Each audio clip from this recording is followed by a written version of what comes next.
Okay, so get ready, because today we're diving into a world of psychological suspense. Ooh, Yeah. fun. I like it. It's Holly Jackson's The Reappearance of Rachel Price. Okay. And this book, I got to say, kept me up late. Oh, I was really? flipping pages. I just had to know what was going to happen next. I hear that. It's one of those books that makes you question, like, everything and everyone, Yeah, those are always good. you know? Yeah, and I think what makes this one so gripping is that it really plays on those fears that I think we all have about family and memory Right. and secrets. Especially the secrets we keep. Right. Yeah. It's one thing to think about, someone that you love vanishing, but then to have them come back Right. after 16 years, It's 16 years as a stranger. they're like unsettling on a whole new level. It's unsettling, and that's exactly what happens to Belle, who is our main character. Right. So imagine being a baby when your mother disappears, Right. and you grow up with this image of her in your head. Yeah. This kind of idealized version. An idealized version, yeah. And then all of a sudden she reappears. Yeah.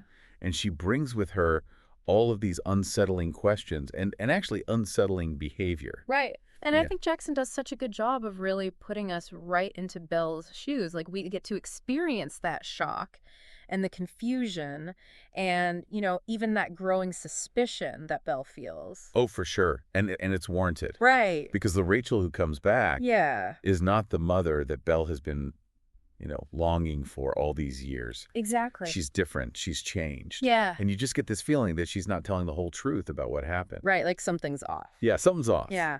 And here's where it gets really interesting. Okay. Remember, Belle's father, Charlie, was a suspect Oh, yeah. in Rachel's disappearance. Right. So you have this tension, Mm-hmm. this underlying tension, this distrust Right. that's already there. Yeah. Because their relationship is already strained. Right. And then this happens. Exactly. Can you imagine? It's a powder keg. It's a recipe for disaster. Yeah. And that's exactly what happened. And that's what we get to see unfold. And I love how Jackson uses this unreliable narrator trope. Oh, it's done so well. Right. It really makes you question not just Rachel's story, Right. but all of the memories and motives of everyone else involved. Of everyone around her. Yeah, like, can we trust anyone? No. And then on top of all of that, there's all these layers to the story. Yeah. Like, for example, there's this children's book, The Yeah. Memory Thief. The memory thief. It holds this special significance for Belle and her grandfather. Right. And it's almost as if the book itself contains hidden messages from Rachel about what happened to her. It's so interesting how she does that. Yeah. It makes you think about how we connect meaning to, everyday objects. Right. Like, especially in times of trauma and loss. Exactly. And so this book becomes a symbol of, like, hope and manipulation at the same time. Right. It's both, scary and comforting, I think, for Belle. Because it's a link to the past, but it also might be manipulating her. Totally. Yeah. And then there's the logging yard. Oh, yeah. This place straight out of Belle's childhood memories. Right. And it played a big part in the whole mystery. Right. And it's abandoned and it's desolate. Oh, it sounds creepy. It's so creepy. Yeah. And it just, it holds these secrets that could change everything. Ooh. Yeah. Yeah, and I think the way she describes it, the logging yard, it becomes like a character in itself. Yeah. Like, it's almost a physical representation of the family's history. Yeah. And the secrets that they've tried to bury, Right. And it's so vivid, Yes. you can practically feel the weight of the past. Yeah. When Belle is, like, going back to this unsettling place. Yeah, it's like the setting itself is giving her warnings. Like, Right. don't go here. Don't come back. Yeah. Bad things happen here. Yeah. And then we've got Belle's grandfather. Right? His health is declining.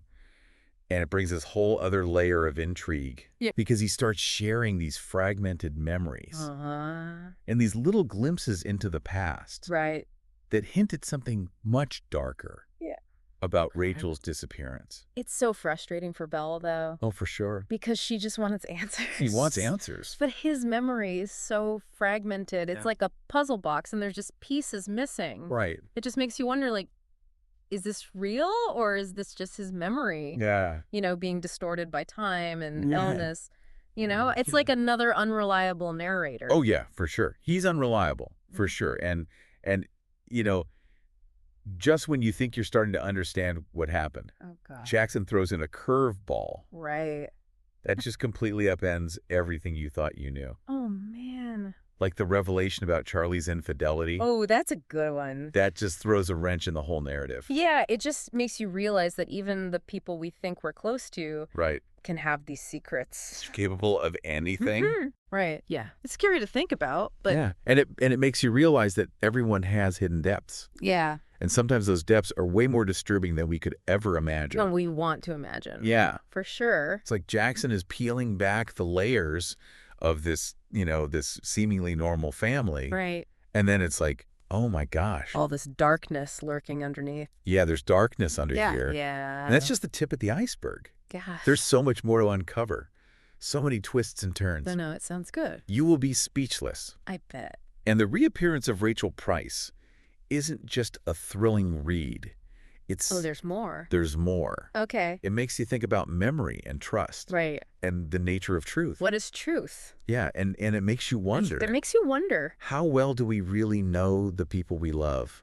Yeah. And how much does our past Right. shape who we become? Big questions. Big questions.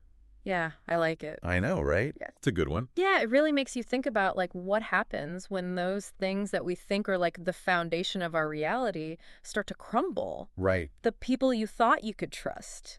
Exactly. Now they're, shrouded in doubt. Right, and you're like, wait, Yeah. is anybody who they say they are? Right. And that sense of unease just intensifies Mm-hmm. as the story goes on. For sure. Yeah. We see Belle trying to piece together the truth Right. from all these conflicting memories and Yeah. half-truths and lies. Yeah. And she even starts doing a little amateur sleuthing, Oh, really? which I love. Yeah. I love when characters do that It's so fun. because she's determined Yeah. to figure out what really happened to her mother. Right.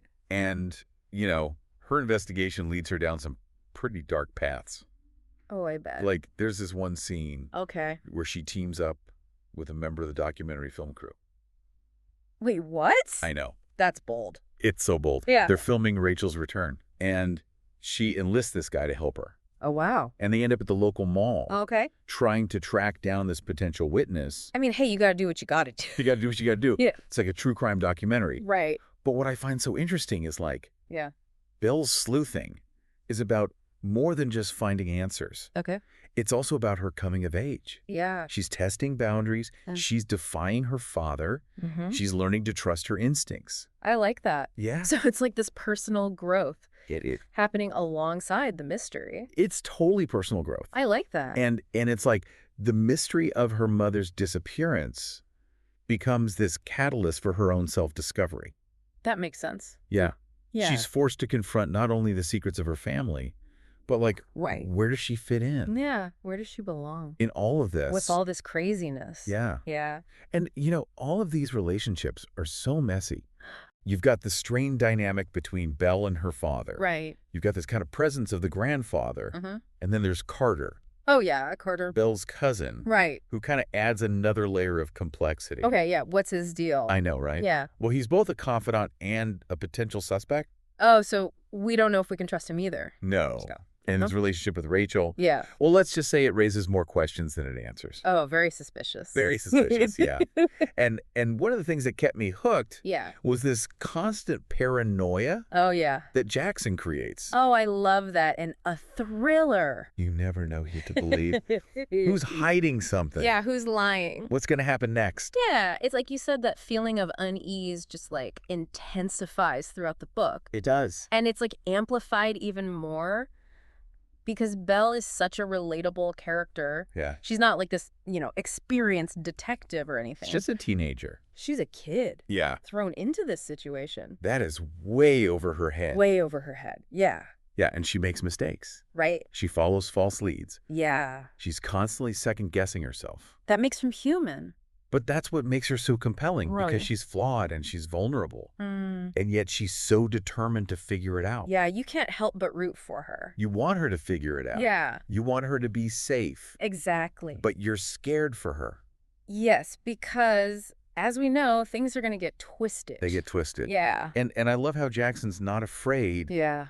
to go there, So we go there. to explore like the darker aspects of human nature. Right. There's manipulation. Oh, yeah. There's gaslighting. Uh-huh. And this pervasive sense that no one is who they seem. Yeah, and that's where it gets really interesting Yeah. because it makes you challenge your own assumptions about like family and loyalty For sure. and forgiveness. And what are you willing to forgive? Yeah. Yeah. Like how much can you forgive Exactly. in the name of family? Right. And take Charlie. Okay. Example. Yeah. He's this grieving father Right. who was wrongly accused, Right. but he's capable of deception and infidelity. Right. So he's not perfect. He's not perfect. Yeah. And it makes you wonder, how well can we ever truly know someone? Right. Even the people we love. Even the people we love the most. Yeah, unconditionally. Right. And then there's Rachel. Okay. She's a victim, but she's also manipulative and vengeful. Okay, so she's complicated. Oh, she's complicated. Yeah. But it makes her so much more interesting. Right, because she's not just this like Right. perfect victim. She's a human. She's real. Yeah.